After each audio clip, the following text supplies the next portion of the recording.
Hello मित्रांनो, माझं वय 21 वर्ष आहे आणि त्या दिवसांत मी सेकंड इयरची विद्यार्थिनी होते. उन्हाळा सुरू झाला होता, त्यामुळे आम्हाला कॉलेजमधून सुट्ट्या मिळाल्या होत्या. रोजच्या सारखं आजही संपूर्ण घराची साफसफाई केल्यानंतर मी माझ्या बेडवर आराम करत होते. थकव्यानं अंगातलं सगळं बळ संपल्यासारखं वाटत होतं. असं जाणवत होतं की सगळं शरीर आखडून गेलंय. मी माझ्या बिछाण्यावर होऊन विश्रांती घेत होते आणि हातांनी माझ्या डोक्याची मसाज करत होते. इतक्यात माझा भाऊ अयान माझ्या खोलीत आला आणि विचारू लागला, "काय झालं, ताई? तब्येत ठीक आहे ना?" मी म्हणाले, "अरे भाऊ, आई सगळं काम माझ्या माथ्यावर टाकून गेलीये. कॉलेजच्या सुट्ट्या काय झाल्या, संपूर्ण घराची जबाबदारी माझ्यावर आलीये. त्यात आमची कामवाली पण सुट्टीवर आहे. माझ्याने हे सगळं घरकाम होत नाही." माझं बोलणं ऐकून तो माझ्या जवळ बसला आणि म्हणाला, "माझी प्यारी बहीण, काही काळजी करू नकोस. मी तुझ्यासाठी लगेच दूध घेऊन येतो. ते प्यायशील तर तुला आराम मिळेल." अयानचं बोलणं ऐकून मी हसले आणि त्याला सांगितलं, "फक्त एक काम कर, तू बाहेरून जेवण आण." त्यावर त्याने होकार दिला आणि लगेच बाहेर गेला. थोड्या वेळाने अयान परत आला. त्याच्यावर मला खूप प्रेम आलं. जगात फार कमी असे भाऊ असतात जे आपल्या बहिणीची एवढी काळजी घेतात. मी त्याला खूप आशीर्वाद दिले आणि त्यानं आणलेलं दूध पिऊ लागले. नंतर मी ग्लास एक साईडला ठेवला आणि पुन्हा पडले. अयान म्हणाला, "चल, मी तुझं डोकं दबवतो, तू झोप." तो माझ्या डोक्याजवळ बसला आणि हातांनी माझं डोकं हलकीच दाबू लागला. त्याने मला आराम मिळायला लागला आणि माझा त्रास कमी होऊ लागला. मी डोळे मिटले आणि झोपेच्या गाढ निश्वासात गेले. मला कळलंच नाही, मी तासानतास झोपून राहिले. माझी आई मला आवाज देत होती तेव्हा माझे डोळे उघडले. घाईघाईने डोळे उघडले तर माझं डोकं खूप जड झालं होतं. घड्याळाकडे पाहिलं तर रात्रीचे 9 वाजले होते. मला एकदम धक्का बसला. आश्चर्याची गोष्ट होती की बाबा ऑफिसहून परत आले होते. कदाचित थकव्यानं मला वेळेचं भानच राहिलं नव्हतं. मी उठून 2 पावलं चालली तर मला चक्कर येऊ लागली, डोळ्यांसमोर अंधार आला. सुदैवानं मी भिंतीचा आधार घेतला नसता तर नक्कीच पडले असते. ताजीतवानी होऊन बाहेर आले तर सगळेजण जेवणाच्या टेबलवर बसले होते आणि माझीच वाट पाहत होते. मी जाऊन आरामात खुर्चीवर बसले. मला बघून अयान माझ्या प्लेटमध्ये जेवण वाढायला लागला आणि मग आईला म्हणाला, "आई, अन्नूवर कामाचा भार थोडा कमी टाका ना." "अरे, जर कामवाली बाई आली नाही, तर तिच्या जागी दुसरी कोणाला तरी ठेवा. बिचारी संपूर्ण दिवस काम करून खूप थकते. बघ ना, तिच्या चेहऱ्याची रंगतही पिवळी पडली आहे." खरंच, माझी अवस्था खूपच खराब होती. मी खूप थकलेली जाणवत होते. माझे आई बाबा दोघेही नोकरी करतात कारण फक्त बाबांच्या नोकरीवर घर चालवणं अवघड होतं. त्यातच आमच्या शिक्षणाचा खर्चही कमी नव्हता. त्यामुळे माझी आईही त्याच कंपनीत नोकरी करते जिथे बाबा काम करतात. मी आणि अयान कॉलेजला जातो, पण उन्हाळ्यामुळे सुट्ट्या असल्याने आम्हाला घरीच राहावं लागत होतं. मी लक्षात घेतलं होतं की मागच्या काही दिवसांपासून अयान माझ्याशी खूपच अटॅच झाला होता. ज्या दिवशी मला सुट्ट्या लागल्या, त्यानंतर त्यानं माझी खूप काळजी घ्यायला सुरुवात केली होती. जर मी घरातलं काही काम करत असले तर तो येऊन माझी मदत करत असे. मी थकलेले असले तर तो माझं डोकं दाबायला लागे. मी त्याला नकार देत असे, पण तो म्हणायचा, "नको, तू खूप काम करतेस, थकलेली असतेस. माझा हक्क आहे की तुला आराम मिळवून देऊ." मीही शांतपणे होऊन राहत असे. पण एक रात्री असं काही घडलं ज्यामुळे माझे होश उडाले. अयान कधी असं काही करू शकेल असं मला स्वप्नातही वाटलं नव्हतं. मी माझ्या खोलीत झोपले होते. मध्यरात्री मला असं जाणवलं जणू कोणीतरी माझ्या खोलीत आलंय. सावकाश चालत माझ्या बिछाण्याजवळ येत होतं. जरी मी झोपलेली होते तरी माझं मन जागं होतं. मी घाबरून डोळे उघडले. खोली अंधारात बुडालेली होती. मी उठून पाहिलं तर खोलीच्या आत. खोलीत कोणीही नव्हतं, फक्त दरवाजा थोडा उघडलेला होता. मी झोपण्यापूर्वी नेहमी दरवाजा बंद करून झोपते, मग तो स्वतः कसा काय उघडू शकतो? मी अर्धवट झोपेत उठले आणि दरवाजा लॉक करायला गेले. दरवाजा लॉक करून परत बिछाण्यावर येऊन पडले. माझे डोळे बंद होताच पुन्हा एकदा मला कोणाच्या तरी हालचालीचा आवाज ऐकू आला. जणू कोणी माझ्या बिछाण्याजवळ बसत होतं. असं वाटलं की कोणीतरी हात पुढं करत आहे, पण मी पलटून पाहिलं तेव्हा तिथे कोणीच नव्हतं. मला घाबरायला झालं. मी उठून खोलीची लाईट ऑन केली आणि दरवाजा उघडून बाहेर पाहिलं. पण तिथेही कोणी नव्हतं. आजवर असं काही घडलं नव्हतं, जे आता होत होतं. मला तहान लागली होती, म्हणून मी दरवाजा उघडून बाहेर गेले. त्याचवेळी अयानही त्याच्या खोलीतून बाहेर आला.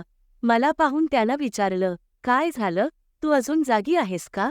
मी उत्तर दिलं, काही नाही, फक्त असं वाटलं की खोलीत कोणीतरी आहे. पाणी पिऊन मी परत खोलीत आले आणि मागोमाग तोही आला. त्याने म्हटलं, तुला घाबरायची गरज नाही. तुला भीती वाटत असेल तर मी तुझ्या जवळ झोपतो. मी त्याला नकार देत म्हणाले, नको, तुझी झोप खराब करण्याची गरज नाही, तू तुझ्या खोलीत जाऊन झोप. पण तो मात्र आग्रह करत राहिला. त्याने मला म्हटलं, मी तुला एकटीला कोणत्याही परिस्थितीत सोडू शकत नाही. तुझी तब्येत खराब होऊ शकते आणि मला तुला त्रासात पाहायचं नाही. तू झोप, मी इथेच झोपतो. अखेर मी बेडवर जाऊन झोपले आणि त्याने उषा सोफ्यावर ठेवली आणि तिथेच झोपला.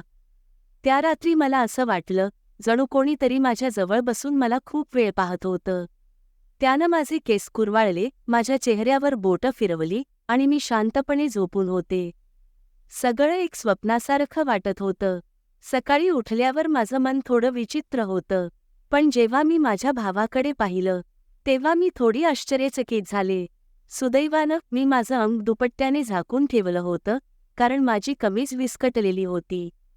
मला आश्चर्य वाटलं कारण आजवर मी इतकी आरामात कधी झोपले नव्हते.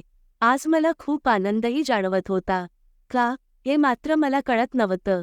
मी त्याला विचारलं, तू इतका आनंदी का आहेस? त्यानं उत्तर दिलं, मी रोजच इतकाच आनंदी असतो. ज्याला तुझ्यासारखी बहीण मिळेल तो का आनंदी होऊ नये? घरातली सगळी कामं आवरून मी बसले होते, तेव्हा अयान तेल घेऊन माझ्याजवळ आला आणि म्हणाला, अन्नू दीदी, तुझं डोकं घेऊन ये, मी तुझं डोकं मसाज करतो. त्याच्या या वागण्याचं मला थोडं विचित्र वाटत होतं. मी त्याला म्हणाले, हे तुझं काम नाहीये, जा आणि मित्रांसोबत फिरायला जा. मी त्याला सांगितलं की मला मसाजची गरज नाही, पण त्यानं माझं बोलणं ऐकलं नाही. त्याने स्वतःच माझ्या केसांतला क्लचर काढला आणि म्हणाला, तू हे नखरे करू नकोस. नशीबवानांना असे भाऊ मिळतात. जेव्हा तुझा भाऊ तुझे सुंदर रेशमी केसांत मसाज करायला उत्सुक आहे, तर तुला काय अडचण असावी? ये, मी तुझं डोकं मसाज करतो, तुला खूप आराम मिळेल. तो मला घेऊन खोलीत गेला. मी बेडवर उशी ठेवून पडले आणि माझे केस बेडवरून खाली लटकत होते. तो माझ्या डोक्याजवळ बसून माझ्या केसांची मसाज करू लागला. अयान माझ्यापेक्षा 4 वर्षांनी लहान होता, पण तो मला नावानेच बोलवायचा. तो म्हणाला, तू इतकी सुंदर आहेस की तुला पाहून वाटतं, तू नेहमी अशीच हसत राहावी आणि मी तुझं लाड करत राहावं. तो माझ्या केसांची मसाज करत होता आणि त्याच्या हातात जणू काही जादूच होती. मला इतका आनंद मिळाला की मी हळूहळू झोपेत जायला लागले. तेलाचाही सुगंध खूप छान होता. मी त्याला विचारलं, हे कोणतं तेल आहे? तो म्हणाला, हे खूप खास तेल आहे. खास तुझ्यासाठीच. तुझे हे सुंदर केस याच तेलासाठी आहेत. त्याच्या बोलण्याचं मला खूप कौतुक वाटलं, पण मला ते समजत नव्हतं की तो नेमकं कशा प्रकारे बोलतोय. असो, मसाज दरम्यानच मी झोपेच्या आहारी गेले. काही वेळानं माझे डोळे उघडले, तर माझं संपूर्ण शरीर वेदनेनं तुटत होतं. असं वाटत होतं की माझ्या पायांवर खूप वजन ठेवलं गेलं आहे. सगळ्या शरीरात वेदना पसरल्या होत्या. हळूहळू उठून बसले आणि आजूबाजूला पाहू लागले. जेव्हा माझ्या भावाकडे लक्ष दिलं, तेव्हा माझे कपडे पूर्णपणे ओले झाले होते, जणू कोणीतरी मला अंघोळ घातली असावी. पंखा बंद होता आणि खूप उकडत होतं. हे सगळं काय चालू होतं? मोठ्या कष्टाने मी उठले. मला चक्कर येत होती, चालणंही अवघड होतं. मला माझ्या स्थितीचं काहीच समजत नव्हतं की हे सगळं काय चाललं आहे. मोठ्या कष्टाने चालत बाथरूममध्ये गेले आणि फ्रेश झाले. माझ्या अवस्थेकडे पाहिलं तर असं वाटत होतं की मी झोपले नाही, तर जणू काही मेहनतच केलेली आहे. जेव्हा मी खोलीबाहेर आले, तेव्हा मला हळू आवाजात बोलण्याचा आवाज ऐकू आला. असं वाटत होतं की कोणी कोणासोबत बोलत आहे. घरात माझ्या आणि त्याच्याशिवाय कोणीही नव्हतं, मग तो कोणासोबत बोलत होता? आधी मी किचनमध्ये पाणी प्यायला गेले, पण तोपर्यंत आवाज येणं थांबलं होतं. मी किचनच्या दरवाज्याजवळ उभी होते. त्याचवेळी तो व्यक्ती हॉलमधून बाहेर आला. त्याच्या हातात बरेच पैसे होते. तो ते पाहून हसत होता. माझ्या कपाळावर आठ्या पडल्या. त्याच क्षणी त्याचं लक्ष माझ्याकडे गेलं. त्यानं मला पाहून म्हटलं, अन्नू, तू उठलीस? मी चालत त्याच्या जवळ गेले. तो घाईघाईत पैसे आपल्या पॅन्टच्या खिशात ठेवत होता, पण मी त्याचा हात पकडला आणि त्याच्याकडून ते पैसे घेतले आणि विचारलं, इतके पैसे तुझ्याकडे कुठून आले? त्याने नजर खाली झुकवली आणि म्हणाला, प्लीज पप्पांना सांगू नकोस. मला आश्चर्य वाटलं की त्याने हे पैसे पप्पांना का दिले नाहीत. मी थोडं कठोरपणे विचारलं तेव्हा तो थोडा घाबरला आणि म्हणाला, हे पैसे तर पप्पांच्या एका मित्राने खूप वर्षांपूर्वीच्या कर्जाच्या रूपात परत केले आहेत. मला वाटलं याच पैशांनी मी मोबाईल घेऊ शकेन, पण त्यानं शेवटी ते पैसे मला दिले. मी त्याला म्हटलं, होय, तू चांगलं केलं.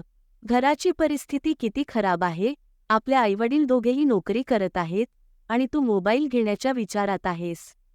त्याला लाज वाटली आणि त्या रात्री त्यानं ते पैसे पप्पांना देऊन टाकले. त्या रात्री त्यानं माझ्याशी काहीच बोललं नाही आणि लवकर झोपायला गेला. दुसऱ्या दिवशी मी किचनमध्ये काम करत होते तेव्हा अयान त्याच्या मित्रांसोबत घरात आला. मी जितकी आश्चर्यचकित होते तितकं कमीच होतं, कारण तो त्याच्या मित्रांना थेट लाऊंजमध्ये घेऊन आला होता. त्यावेळी मी दुपट्टा बाजूला ठेवून भांडी धुत होते. ते सर्व हसत हसत आत आले आणि मी पटकन दुपट्टा घेतला. मग अयानला समजावलं, हे काय करतोयस? तुला माहीत आहे की यावेळी मम्मी पप्पा घरी नाहीत, तरीही तू त्यांना घरात का आणलं? अयान म्हणाला, हे माझं घर आहे आणि जर तुला माझा विचार नाहीये तर मी तुझा का करू?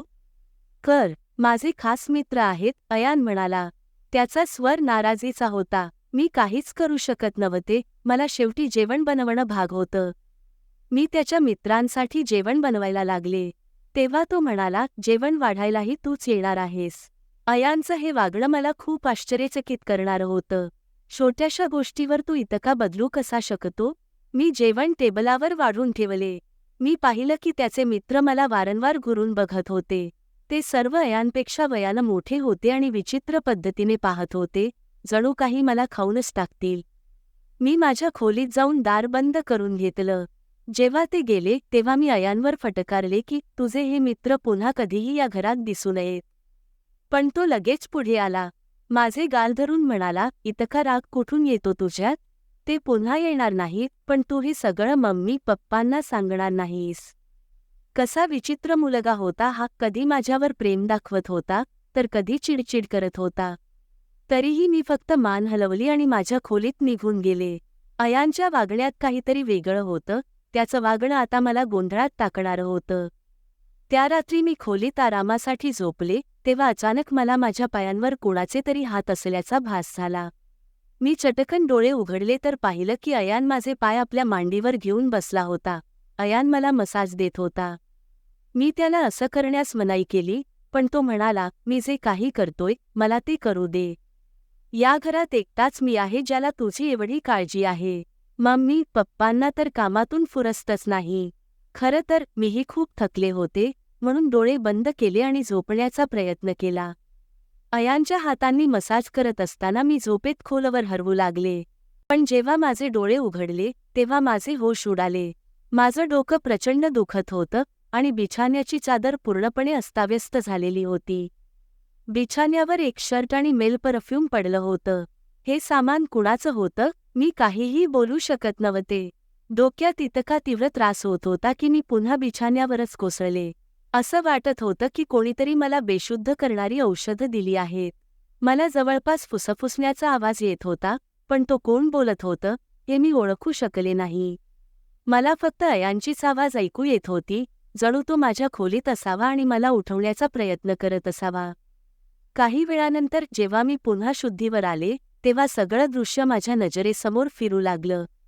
मी सर्वात आधी बिछाण्याकडे पाहिलं जिथे शर्ट आणि परफ्यूम ठेवलेले होते, पण आता तिथं काहीच नव्हतं. आज माझी स्थिती खूपच विचित्र होती. मी लहानगी नव्हते की हे सगळं समजू शकणार नाही. घरात माझ्या आणि अयानच्या व्यतिरिक्त कोणीही नव्हतं. माझ्या झोपल्यावर असे काय घडत होते की माझे संपूर्ण शरीर पाण्याने भिजलेले असावे? एवढेच नाही तर माझे शरीर वेदनेने थकलेले होते आणि रंगही पूर्णपणे फिकट झाला होता. दिवसेंदिवस अयान माझ्या जवळ येण्याचा प्रयत्न करत होता, पण मी काहीतरी कारण सांगून माझ्या खोलीत जाऊन बसले होते. डोक्यात वेगवेगळे विचार येऊ लागले होते आणि तब्येतही खूप खराब झाली होती. माझी अवस्था पाहून आई देखील चिंतेत पडली होती. त्यांनी सांगितले की उद्या ऑफिसमधून सुट्टी घेऊन मला डॉक्टरकडे नेतील. जेणेकरून समजेल की मला काय त्रास होत आहे. त्या रात्री मी वारंवार उठत होते आणि नीट झोपू शकले नाही. दुसऱ्या दिवशी माझे आईवडील नेहमीप्रमाणे त्यांच्या कामावर निघून गेले. त्यांना कदाचित माझी काळजी नव्हती. मी स्वतः डॉक्टरकडे गेले, जिथे अल्ट्रासाऊंडमध्ये समजले की मी गर्भवती आहे. शेवटी हे सगळं माझ्यासोबत कोण करू शकतं? अयान माझा भाऊ होता, पण मग मला आठवलं की मी त्याला सख्खा भाऊ समजत होते. गोष्ट अशी होती की हे काही लपलेले नव्हते की तो माझा सावत्र भाऊ आहे, तो माझ्या आईच्या दुसऱ्या लग्नातील आहे, तर मी आईच्या पहिल्या लग्नातील मुलगी आहे. अशा प्रकारच्या गोष्टींनी मला चुकीचे विचार करायला लावले. समजत नव्हते की हे सगळं आई वडिलांना कसे सांगू. अयान माझा सावत्र भाऊ असूनही तो तो कधी माझ्या जवळ बसायचा, तर कधी माझा हात धरायचा, तर कधी माझे गाल ओढायचा. एकदा मी रुग्णालयात गेले आणि गर्भपाताच्या आधी डॉक्टरांना सांगितलं की या बाळाचा DNA टेस्ट करावा. डॉक्टरांनी रिपोर्ट दिली आणि ती पाहताच माझा श्वास थांबला. जे मी समजत होते ते खरे नव्हते. बाळ कुणा दुसऱ्याचे होते, पण कोणाचे हे समजत नव्हतं. मी माझ्या खोलीत मोबाईलचा कॅमेरा लावला.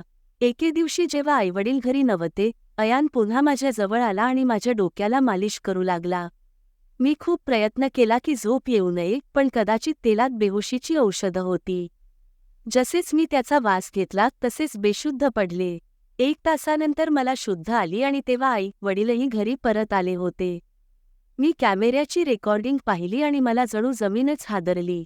अयान माझ्या खोलीत त्याच्या वाईट मित्रांना आणायचा, जे माझ्यासोबत अत्याचार करायचे. त्यांचे काम संपल्यावर ते अयानला पैसे देऊन निघून जायचे. हे पाहून मी पुरती कोलमडले होते. मी खोलीबाहेर जाऊन अयानचे गळा पकडले आणि त्याच्यावर चापटांचा वर्षाव केला. आई वडीलही तिथे आले आणि पप्पांनी रागाने माझे हात धरले. "अरे, काय करते आहेस? वेड लागलंय का तुला? का मारते आहेस याला?" मी रडत रडत त्यांना व्हिडिओ दाखवला की हा नीच माणूस माझ्याबरोबर काय करत होता. व्हिडिओ पाहून आई जमिनीवर कोसळली. पप्पांना देखील विश्वास बसत नव्हता. त्यांनी अयानला पकडून खूप मारलं. त्याच्या तोंडातून आणि नाकातून रक्त वाहू लागलं. अयानने रागाने म्हटलं, "मी तिला कधीच माझी बहीण मानली नाही. मला पैशांची गरज होती आणि लोक तिच्यासाठी लाखो रुपये द्यायला तयार होते. मला माझ्या गरजा भागवायच्या होत्या, म्हणून मी हे पाऊल उचललं. मी तिच्या देहाचा व्यापार करवला." मी माझ्या कानांवर हात ठेवून फक्त रडत होते. पप्पांनी त्याला इतकं मारलं की तो रक्तबंबाळ झाला. पण कशीबशी स्वतःला त्यांच्यापासून सोडवून तो घरातून पळून गेला आणि पुन्हा कधीही त्या घरात परतला नाही. पण अयानने माझ्याबरोबर जो घृणास्पद खेळ खेळला, तो मी आयुष्यभर विसरू शकणार नाही. खरा भाऊ तो असतो, जो तुमच्या सगळे रक्ताचा असतो. कोणत्याही अनोळखी पुरुषावर विश्वास ठेवून आपल्या तरुण मुलीला त्याच्या ताब्यात सोडणे हे मोठं मूर्खपण आहे.